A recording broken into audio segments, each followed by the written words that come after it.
오늘은 용서에 관한 하나님의 말씀, 예수님의 말씀입니다. 근데 용서가 어려우시죠? 어려운 거예요. 그래서 제가 용서하라 제목을 이렇게 잡지 아니하고 용서를 배우라 그렇게 제목을 잡았습니다. 우리는 주님이 보시기에 충분히 용서하고 사는 사람들이 아니어서 용서를 한 걸음 한 걸음 배워가는 사람이 되어야 할 것입니다. 베드로가 예수님 앞에 나아왔습니다. 형제가 죄를 범하면 몇 번이나 용서해야 됩니까? 라고 이렇게 묻지요. 굉장히 중요합니다. 유대인들은 하나님의 말씀에 의해서 용서라고 하는 말을 많이 듣고 살았습니다. 그래서 7번은 용서한다. 이게 유대인들이 마음의 철칙으로 삼고 있는 생각들입니다. 그러니까 무조건 복수한다. 그게 아니고 어떤 사람이 누구한테 상처를 입으면 바로 응징하고 복수하는 사람들이 있잖아요. 요즘에는 그런 사람들이 무서운 게 아니라 무엇인가 복수심은 있는데 풀 방법이 없으니까 아무나 소위 말해서 불특정 다수라고 하죠. 막 가서 분노를 응징하는, 해소하는 그런 사람들이 있는 것을 보면 하나님을 믿는 사람은 용서부터 생각하는 거예요. 그런데 여러 번 용서하기가 어렵다라고 하는 거죠. 그래서 7번을 하면 되겠습니까? 라고 정답을 예수님께 말씀을 드렸죠. 그러면 예수님이 맞다 그렇게 말씀하실 듯 했습니다. 그런데 예수님께서는 7번뿐만이 아니다. 70번씩 곱하기 7번 이라도 해야 한다 라고 그렇게 말씀하십니다. 여기서 우리는 인간의 용서와 하나님이 우리에게 요구하시는 용서가 얼마나 큰 차이가 있는가 하는 것을 배우게 돼요. 인간의 용서는 제한적 용서라고 한다면 예수님께서 요구하시는 용서는 이와 같은 제한을 철폐하는 무제한적 용서라고 하는 것입니다. 인간은 상대방으로부터 공격을 받을 때에 또는 피해를 받게 되면 용서보다는 복수가 자연스럽습니다. 가인의 후손이었던 라멕은 창세기에서 복수의 노래를 부릅니다. 은혜의 노래를 불러야 하는데 복수의 노래를 불렀어요. 아마 라멕은 이제 가인의 후예 가운데서 에덴 동쪽으로 나와서 큰 부족을 이루어 가지고 족장이 된 사람입니다. 그래서 그가 이렇게 사람들을 무섭게 했어요. 나의 창상을 인하여 내가 사람을 죽였다. 누가 나를 와서 한 대 쳤는데 그것 때문에 복수했는데 10배, 20배로 복수해서 나를 조금만 해롭게 하면 죽인다. 그게 다 알아서 기라는 거죠. 나의 상함을 인하여 소년을 죽였다. 소년이라도 나한테 대들면 죽인다. 그런 말입니다.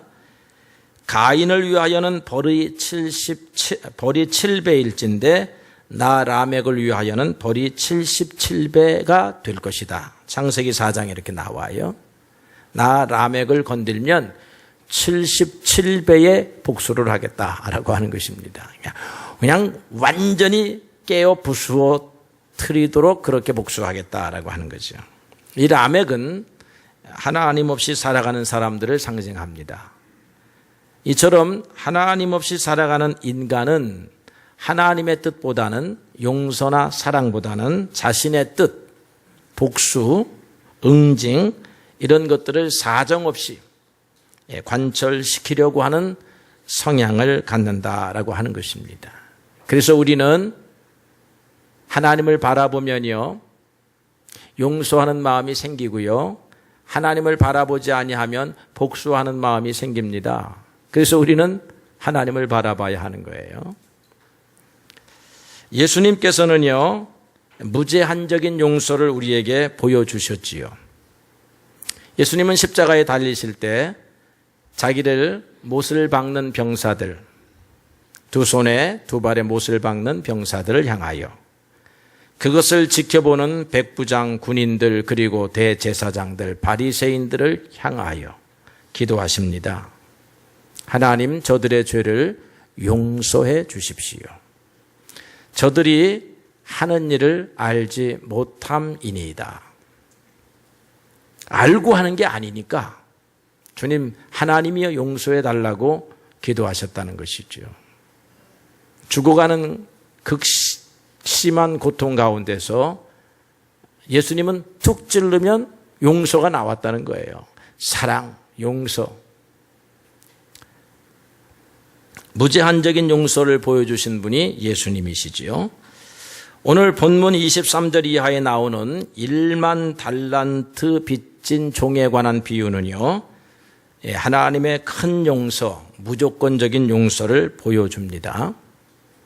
1만 달란트라고 하는 것은요, 화폐로 말하면요, 오늘날 우리가 상상할 수 없는 그런 돈입니다. 우리는 상상할 수 없어요. 저 우리나라의 대재벌쯤 되고 빌 게이츠쯤 되면 상상할 수 있는 그런 돈이에요. 왜 그런가 하면 이 1만 달란트가 빚을 져가지고 탕감을 받았습니다. 그래서 그냥 감사했어요. 빚을 내어준, 탕감해준 주인에게 감사하고 나가다가 자기에게 100데나리온 빚진 사람을 보니까 화가 나가지고 멱살을 잡아가지고 돈 갚아라 하니까 지금 갚을 능력이 안 되니까 참아주시오라고 했는데, 그래도 화가 나니까 경찰서로 데리고 가서 그냥 유치장에 가두어 놓고 빚을 갚든지 아니면 감옥살이를 하든지 하라, 이렇게 냉혹하게 조처했다는 것입니다. 100데나리온은 여러분 들어보셨죠? 데나리온은 노동자가 하루 받는 품삯입니다. 하루 받는 품삯. 그러니까 100데나리온은 100일치 품삯이니까 한 3개월 내지 3개월 반치의 임금에 해당되는 거예요. 작은 돈이 아니죠? 그죠? 여러분 받는 월급에다가 3개월 반치를 한번 더해 보세요. 그걸 누가 빌려가가지고 갚지 않습니다. 그러면 1만 달란트는 얼마냐 하면 1달란트가 5천 데나리온입니다. 한 달란트가 5,001분, 5,001분이면 15년쯤 되는 그런 날이잖아요. 5,000일이 15년쯤 되는 거에다가 만을 곱하니까 15만 년 어치의 월급입니다. 계산을 하면 이 금덩어리가요. 그러니까 예수님이 비유를 할 때 그냥 황제나 가질 수 있는 돈을 딱 비유를 하신 거예요. 제가 계산기로 두드려 보았어요.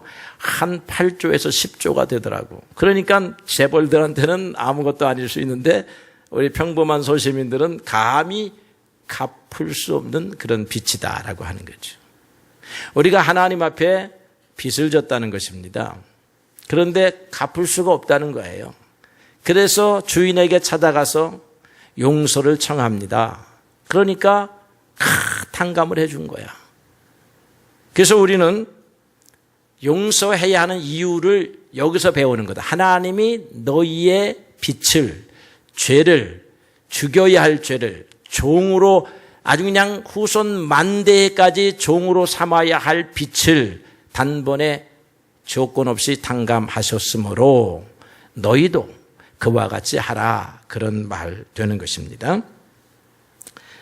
그런데 우리는 작은 용서도 어려운 일이잖아요. 100데나리온이 하나님의 눈으로 보니까 별것 아닌 거예요. 우리는 1만 달란트의 빚을 탕감받았으니 100데나리온이 별거 아닌데 이 100데나리온만 딱 보니까 이게 또 보통 큰 돈이 아닌 거예요. 우리가 그냥 10만 원 탕감해 주는 거야 뭐 눈 한번 감으면 할 수 있잖아요. 그죠? 그런데 3개월치 월급을 가지고 온 사람을 탕감해 준다고 하는 것이 쉬운 일이 아니지요.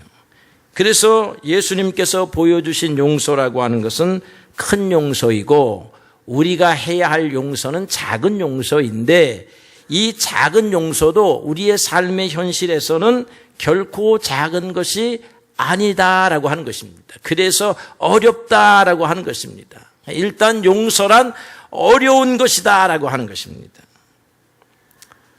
그렇지만 용서하라고 주님께서 명령하셨으니 어떻게 용서를 해나갈 수 있을까 하고 생각해 보아야 하는 것입니다. 무조건 용서하라고 하는 말이 아닌 거예요. 성경을 제가 좀 찾아보고 연구해 보니까요. 일정 기간이 지나면 용서해야 합니다. 바로 용서 못해요, 우리는. 성경에는요, 분을 내어도 죄를 짓지 말고 해가 지도록 분을 품지 말라. 그렇게 기간을 정해줍니다. 분이 났는데 분을 안 품을 수가 없어요. 분을 없애라 그러지 않고 분이 났는데 오래 가져가지 말고 하룻밤만 가져가라. 한나절만 가져가라. 그렇게 말하는 거죠. 분을 주님도 인정하십니다. 그런데 될 수 있는 한 빠르게 처리하라. 그런 말이 되는 것입니다. 이 빚에 관해서 보면요, 신명기서 율법의 15장 이하에 아주 자세하게 나옵니다. 이스라엘 사람들이 살다 보니까 빚을 지게 돼요. 친척들한테 가서 빚을 지게 되는데 빚이 빚을 낳습니다. 또 갚지만 또 빚을 얻어야 됩니다. 그런데 이스라엘의 율법은요, 하나님께서 명령하시기를 7년이 지나면 100% 면제해 주라 그렇게 말합니다. 그리고 7년이 지나고 난 다음에는 먹을 것의 일부를 주어서 내보내라 그럽니다. 그러니까 7년 동안은 빚을 받으려고 독촉을 하는 거예요. 심지어는 잡아다가 종으로 삼습니다. 오늘 이 큰 주인도 그러면 너부터 부인부터 자녀들까지 다 와가지고 종노릇 해라라고 하는 것입니다. 1만 달란트 받기까지 빚을 갚기까지 종노릇 해라. 그래서 7년 동안 독촉도 받고 7년 동안 종노릇도 하고 자식들까지 가서 종노릇해서 빚을 갚습니다. 그래도 못 갚았다라고 하면 면제년이라고 하는 것을 두어가지고 7년 후에는 다 방면해라라고 하는 것입니다. 용서를 여기에다 비유를 하셨습니다. 그래서 그들은 7년이 지나면 하나님의 강제적인 법에 의해서 용서하고 탕감하고 그랬습니다. 인간인지라 용서가 바로는 되지 않지만 그렇다고 용서 없이 평생을 살아서는 안 된다라고 하는 것을 가르쳐 줍니다. 자, 율법에 따르면요, 7년이 지난 빚은 못 받았으면 탕감을 하십시오. 그냥 마음속에서 버리십시오. 여러분, 우리 와이프가 가끔 저한테 옛날 일을 얘기합니다. 숫자를 따져보니까 25년 전 일이야. 25년 전 일도 아직도 마음속에 품고 가끔 화가 나면 저한테 이야기를 합니다. 아직 용서를 안 하고 있는 거예요. 7년 지나면 잊어버리시기 바랍니다. 7년 지난 것은 잊어버려요. 아직 7년 지나지 않았으면 어떻게 용서할 것인가 기도하고 또 분이 올라왔다가 스스로 조절하고 하는 기간인데 7년 지나면 명령이 왔다 이 말이죠. 이게 면제년입니다. 그래서 우리가 일정 기간이 지나면 용서한다라고 하는 성경의 법에 따라서 여러분들의 원수들을 용서할 수 있어야 합니다. 그 사람이 사과하면 바로 풀어지는 일이잖아요. 갚으면 바로 풀어지는 일인데 이게 안 되니까 사과하러 오지도 아니하고 도망갔고 그 다음에 빚은 해결되지 않았는데 시간은 지났어. 그러면 탕감하라는 것입니다. 나중에 나오겠지만 하나님이 갚으시겠다는 것입니다. 하나님이 갚고 있으면 어떻게 돼요? 하나님이 갚으시지도 아니하고 내 속은 평안이 없어가지고 날마다 밤잠을 못 자고 있고 그런 것이니까 불행한 겁니다. 그 다음에 이제 주님의 권고가 올 때에 용서하십시오. 주님의 권고가 옵니다. 오늘 여러분 혹시 용서하지 못하고 있다가 하나님의 말씀 오늘 들으면서 이게 오늘 나에게 주시는 말씀이다. 그럴 수 있어요. 성경을 읽을 때 그럴 수 있습니다. 우리는 주님의 뜻을 알기 위해서 날마다 하나님 말씀 읽지요? 기도도 하잖아요? 하나님의 말씀은 하나님의 감동으로 쓰여진 거기 때문에 말씀을 읽을 때에 우리에게 부딪혀오는 감동이 있어요. 기도할 때 오늘 우리에게 부딪혀오는 감동이 있습니다. 그것이 나에게 주시는 명령으로 들린다라고 하는 거죠. 기도 시간에 성령께서 형제를 용서하라 하는 마음이 들어오면 주님의 강권하심으로 알고 탕감을 하는 것입니다. 이 빌레몬이 보니까 그래요.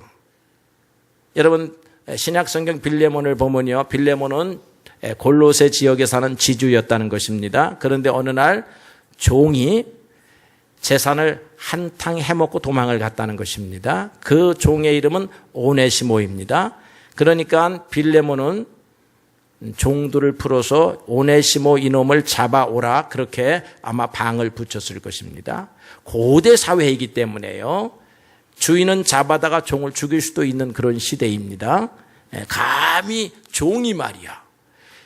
재산의 일부를 어떻게 훔쳐가지고 도망을 쳐 36개 주량랑을 쳐 이 분노가 있었을 것으로 생각을 합니다. 그런데 이제 시간이 지났어요. 그래서 매일 밤 생각나던 이 분함이 일주일에 한 번 생각나고 한 달에 한 번 생각나서 마음이 저절로 잦아드는 이때에 오네시모가 나타난 것입니다. 문 앞에 온 것입니다. 그래서 너 잘됐다 하고 붙잡아서 지금 태형을 치려고 하는 거야. 하는데 편지를 딱 내놨는데 편지에 자기가 존경하는 사도 바울이 편지에 썼습니다. 빌레몬아, 네가 나 바울을 동역자로 알진대 오네시모를 영접하기를 나에게 하듯 해다오. 이렇게 말이 온 거야, 편지가. 그러니까 빌레몬이 이걸 주님의 말씀으로 탁 받은 것입니다. 나는 용서할 수 없지만 주님께서 바울 선생을 통해서 용서하라고 하시는구나 하고 그 기점을 용서의 기점으로 삼아가지고 이 오네시모를 용서합니다. 그래서 이 오네시모가 자유의 몸이 되어가지고 복음을 위하여 수고하는 일꾼이 되었다라고 하는 것입니다. 바울에게도 필요한 일꾼이 되었고 빌레몬에게도 필요한 일꾼이 되었고 교회에도 필요한 일꾼이 되었다는 것입니다. 여러분 그런 감동이 오면요 주님의 일인 줄 알고 탕감하는 것입니다. 그 다음에 작은 용서를 실천하는 습관을 가져야 합니다. 우리 사람은요 됨됨이나 믿음의 성숙에 따라서 용서의 폭과 너비가 사람들하고 다를 수 있습니다. 예수님께서 하신 말씀 7번씩 70번이라도 용서하라 하는 말은요 용서의 최종 목적지입니다. 산을 오르는 것으로 비유하자면 산 정상에 오르는 거예요. 그런데 오늘 여러분 개화산 정상이나 다니시는 분들이 있나 모르겠어요. 개화산 정상에 올라가려고 해도 지금 우리의 체력 실력 가지고는 못 올라가는 사람들이 많습니다. 그런데 만약에 개화산 정상에 올라가려고 하면 처음에는 1분흥선, 그 다음 날은 2분흥선 이렇게 해가지고 올라가는 거예요. 그래서 이 최종적 용서의 높은 봉에 오르기 위해서는 용서의 문 앞에 와 서야 되는 것입니다. 용서해 보리라. 작은 용서는 해 보리라. 이렇게 용서의 문 앞에 서 있어야 된다는 거죠.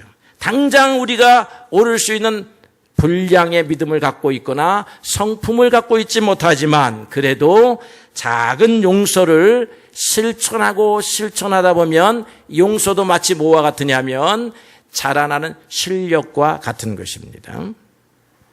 제가 요즘에 운동을 하려고 철봉을 합니다. 턱걸이에 턱걸이. 근데 한 30년 만에 턱걸이를 하는 것 같으니까 철봉에 손은 잡았는데 올라가지를 않는 거야. 몸이 무겁지도 않은데 올라가지를 않아요. 그런데 벌써 한 2달쯤 됐습니다. 턱걸이 앞에 철봉 앞에 가서 서가지고 올리려고 매일같이 아침 저녁을 하려고 집에다 문에다가 사다가 걸었습니다. 올려보려고. 지금은 5개 6개 올라갑니다. 올라간단 말이에요. 2달 지나니까 올라갑니다. 이야 이렇게 되는 것이로구나. 처음에는 하나를 못 올려 하나를. 근데 지금은 5개 6개 올라갑니다. 올 우리 체육대회 하면 철봉 체육대회를 한번 해야 되겠어요. 그러면 제가 지금 제일 1등일지도 모릅니다. 5개만 올리면. 오늘 여러분 가서 한 번씩 올려보세요. 용서도 마찬가지예요. 우리가 주님의 말씀을 들으면 어렵다, 힘들다, 이 높은 데를 보지 말고요, 결국은 거기로 올라가야 되는데, 자, 산 입구에는 오거라, 이렇게 하시는 말씀이다라고 하는 것입니다. 자, 그러면 용서를 하면 받는 유익이 오늘 여러분들에게 중요하죠. 용서를 하면 손해냐? 손해가 아니다는 거죠. 그래서 여러분 신명기서 아까 제가 소개한 대로 15장을 읽어보면 면제년에 관한 이야기예요. 면제해줘라. 종으로 붙잡고 있다가도 그냥 살림 내줘라. 먹을 거 가지고 그렇게 보내거라, 이렇게 말씀하신단 말이에요. 그러면 어떻게 하겠느냐? 제가 읽겠습니다. 매 7년 끝에 면제하라. 면제의 규례는 이러하니라. 그의 이웃에게 꾸어준 모든 채권자는 그것을 면제하고 그의 이웃에게, 그 형제에게 독촉하지 말지니 이는 여호와께서 면제년을 선포하였습니다. 내가 이 명령을 지키면 내 하나님 여호와께서 내게 기업으로 주신 땅에서 내게 반드시 복을 주시리니 너희 중에 가난한 자가 없으리라. 6절의 말씀에 내가 여러 나라에게 꾸어줄지라도 너는 꾸지 아니하겠고 내가 여러 나라를 통치할지라도 너는 통치를 당하지 아니하리라. 10절의 말씀에 이로 말미암아 네 하나님 여호와께서 내가 하는 모든 일과 내 손이 닿는 모든 일에 내게 복을 주시리라. 하나님은요, 용서라고 하는 문을 열고 들어갈 때 그곳에 복을 준비해 놓으신 것입니다. 예수님께서 좁은 문으로 들어가라. 멸망으로 인도하는 문은 크고 그 길이 넓지만 생명으로 인도하는 문은 좁고 길이 협착하여 찾는 이가 적음이라 했습니다. 용서는요, 생명의 문으로 들어가는 길입니다. 어려운 길입니다. 좁고 협착합니다. 하고 싶지 않은 일입니다. 그런데 주님께서는 이 문으로 들어가야 된다라고 말씀하고 있습니다. 요셉을 생각해 보십시오. 그는 자신의 마음을 미움과 원망으로 채우지 않고 어느 순간 용서를 해버립니다. 미움을 털어내버립니다. 요셉이 17살 청년이었으니까요, 형들에 의해서 구덩이에 빠졌다가 손발이 묶여가지고 이 애굽으로 내려가는 노예 상인에게 팔려갈 때에 분노가 하늘의 끝까지 올랐을 것이라고 생각합니다. 그러나 어느 순간 요셉은 이것을 털어냅니다. 털어냈기 때문에 하나님이 요셉을 사랑하셨습니다. 그리고 20년 후에 형제들을 만날 때에 요셉의 마음에는 이미 용서의 마음이 있었다라고 하는 것이지요. 용서하였기 때문에 주님이 요셉의 가는 길을 형통케 하시고 그를 결국은 높이셨다라고 이렇게 믿는 것입니다. 그래서 용서를 하면요, 이런 물질의 복과 권세의 복을 주님께서 대신 채워주시는 줄로 믿습니다. 그 다음에 심령의 평화와 자유를 얻습니다. 여러분, 용서하지 못하면요, 평안이 없잖아요. 미움이 우리의 마음을 지배하면 심령의 평안을 잃어버립니다. 가인을 생각해야 합니다. 그는 동생이 어느 날 미워졌습니다. 마음의 평안을 잃어버렸습니다. 나쁜 행동을 하게 됩니다. 그러고 나서 동생을 없애죠. 그러고 난 다음에 두려움이 찾아왔습니다. 다른 사람이 이와 같이 나를 죽일지도 모르겠다라고 하는 두려움 가운데 살게 되었다라고 하는 것입니다. 사도 바울은요, 예수 영접하고 나서는 미움을 버린 사람이에요. 사도 바울은 처음에는 하나님을 믿었기 때문에 미움을 갖고 살았지만 예수 믿고 난 다음에는 미움을 버립니다. 복음을 위하여. 사도 바울이 죄수가 되어가지고 배를 타고 로마로 가는 길이었습니다. 로마로 가는데 지중해를 가다가 보니까 겨울을 만납니다. 겨울을 만나면 그 당시 배들은요, 2달이고 3달이고 항구에 정박하고 있다가 그리고 다시 길을 떠났습니다. 항해의 기술이나 배의 기술이 그런가 봐요. 그러니까 어느 곳에 가서 겨울을 날까, 이렇게 여러 사람들이 의견이 분분했습니다. 그런데 바로 눈앞에 그냥 20-30분만 가면 있을 항구가 있어요. 그 항구의 이름은 미항, 아름다운 항구인데, 그런데 2-3달 머물기에는 충분한 항구가 아니었습니다. 그러니까 다른 곳으로 가려고 해요. 며칠 더 가면 또 다른 항구가 있습니다. 사도 바울이요, 하나님의 영감을 받고 가지 마시오. 가면 생명에 큰 타격을 받습니다. 그렇게 권면을 합니다. 그런데 손발 묶인 죄수의 말을 누가 듣겠습니까?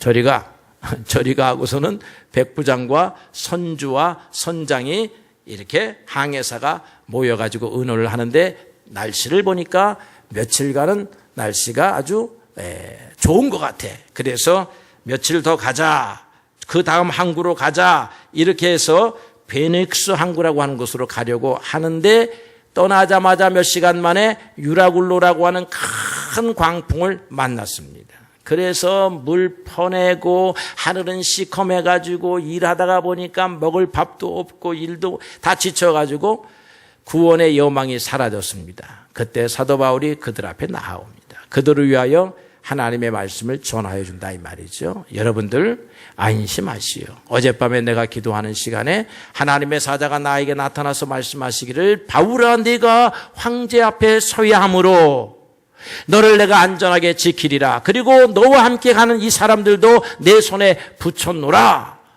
그렇게 말씀하셨는데, 이 하나님의 말씀이 반드시 그렇게 될 줄을 믿으니 여러분들은 안심하시오라고 말합니다. 미움의 마음이 있으면요, 한번 고생 좀 해봐라, 그렇게 말할 텐데 나서서 하나님의 말씀을 전하여서 위로해주는 사도 바울의 모습을 보게 되는 것이지요. 사도 바울에게는 웬만한 사람이 와서 서운하게 해도 미움의 마음이 없었다. 그래서 마음이 늘 평안하였다. 마음이 평안하니까 하나님이 보였다. 하나님의 말씀이 들려온다. 그래서 하나님의 말씀으로 먼저 위로받고 다른 사람들을 위로해 주더라라고 하는 것입니다. 용서하면 얻는 유익, 재물과 권세의 복도 있고요, 심령에 흔들리지 아니하는 평강을 누리게 되고요, 마지막으로는요, 사람을 얻지요. 사람을 얻습니다. 다윗이 사울의 가문을 용서했기 때문에요, 베냐민 지파를 얻어가지고 통일 왕국을 만들어냅니다. 사울의 가문을 철저하게 응징했으면요, 베냐민 지파가 바울 앞에 와서, 다윗 앞에 와서 두 손을 들지 못해요. 다윗이 사울의 가문을 용서하고 그의 가문 남은 자들을 살펴주었기 때문에 베냐민 지파를 얻고, 베냐민 지파와 함께 북쪽 지파 10개 지파를 얻어서 진정한 왕, 통일 왕국을 만들어냅니다.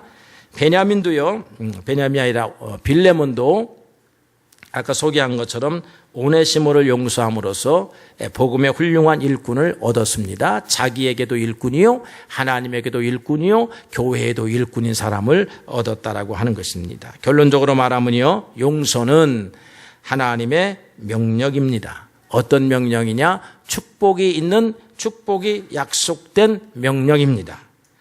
용서는 어렵습니다. 그러나 용서는요, 복수보다 힘이 덜 든다고 합니다. 저는 이 말씀에 동의합니다. 용서는 복수보다 힘이 덜 든다. 왜? 벌한테 한번 쏘였다. 그래가지고 벌집을 가서 박살을 내려고 벌집을 때리면 1000마리의 벌이 달려오는 것입니다. 그러니까 벌 한 마리한테 쏘였으면 빨리 피하여 가는 것이 벌 1000마리, 2000마리와 싸우지 않는 길이다 라고 하는 것입니다. 자, 용서가 보복보다는 가치 있는 일이요, 하나님의 칭찬받는 일이요, 하나님의 축복을 얻는 길입니다. 그런데 갑자기 큰 용서는 여러분들에게 어울리지 않으니까 작은 용서들, 작은 7년이 지난 건 용서하고 어제 그저 일어났던 작은 일들은 빨리 털어버리고 하나님 앞에 기도할 수 있게 되기를 주님의 이름으로 축복합니다. 부부간에는 싸우지 마세요. 성도간에는 싸우지 마세요. 다 하루아침 그날 저녁에 용서할 수 있는 일들만 일어납니다. 우리 교회는요, 그죠? 그런데 그걸 갖고 이틀 가면 안 되는 줄로 믿습니다.